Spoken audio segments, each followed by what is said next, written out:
Today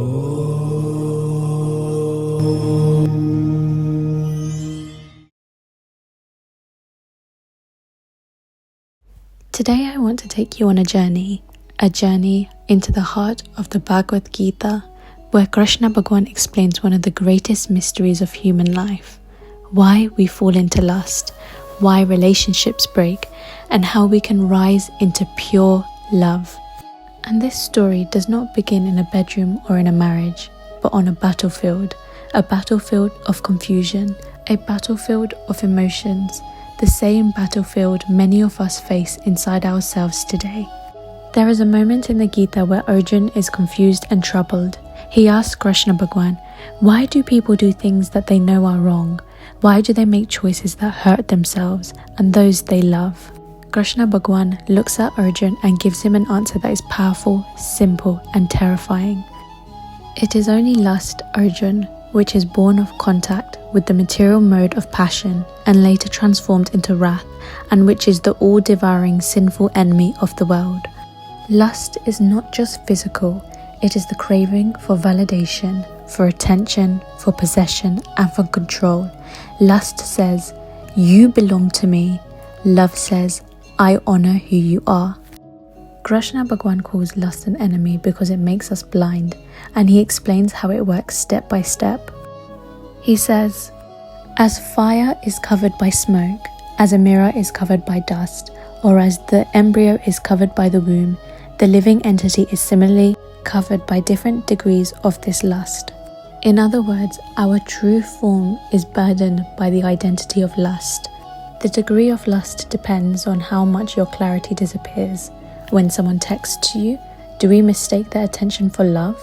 Or when someone shows any interest, are we instantly attached? And if the answer is yes, then it is because of this uncontrolled desire that stagnates upon us, preventing us from viewing love in its true and real form. Krishna Bhagwan gives the most accurate explanations of modern relationships long before dating apps, heartbreak culture, or attachment theory ever existed. So why do relationships break? He says that everything starts with attachment. Attachment leads to desire. Desire leads to expectation. Expectation leads to anger. Anger leads to confusion. And confusion leads to destruction. And this is exactly what we see today in modern relationships. You meet someone, you like them, you attach too fast, you start imagining a future they never promised, and when reality doesn't match the fantasy or the expectation you had created, your heart breaks, not because of love, but because the mind created an illusion around them. Krishna Bhagwan says that the mind in such state becomes your worst enemy. But Krishna Bhagwan doesn't leave us in the dark. He shows us what real love looks like, and this is his version of love, the higher path. In chapter 12, he describes the qualities of a person who truly loves.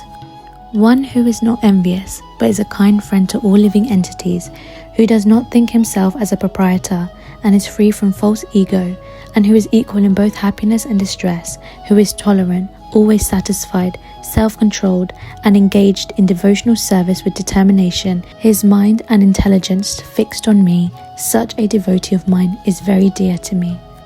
Listen carefully. Compassion, not craving. Gentleness, not impatient. Respect, not control. Presence, not possession. This is love. Love is not the fire that burns quickly and leaves ashes. Love is the flame that grows steadily, bringing warmth. Krishna Bhagwan teaches us that love is a union of souls, not a collision of desires. We should learn from his love that forgives us even during our sins. His love always remains consistent. Krishna Bhagwan beautifully distinguishes between love and lust. Lust is loud, love is calm. Lust rushes and love grows. Lust says, I want. Love says, I understand. Lust is about the senses and love is about the soul. Krishna Bhagwan wants us to ask ourselves honestly, does this person bring peace to my mind or turbulence? Because lust shakes the heart and love steadies it. If someone brings anxiety, obsession, fear, and dependency, that is not love.